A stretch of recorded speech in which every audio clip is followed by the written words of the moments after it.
Hi, so today's Zazzle tutorial will be showing you how to fix the image view of your project on Zazzle. I think we've all been there when we've published it or had to sell it, and the wrong side of the card or product is showing. So go to your product list and go down to actions underneath it and click Edit Details.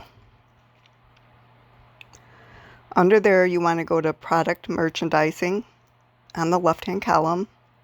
Click Change Options. Once you click that, all the different views of the card is going to show. And this will work for any product, not just cards. So you go down underneath and you pick the view that you want and click on it, and then just click on Change Style again. Then scroll down and click on I have the right to publish, and then click Done. And that's it.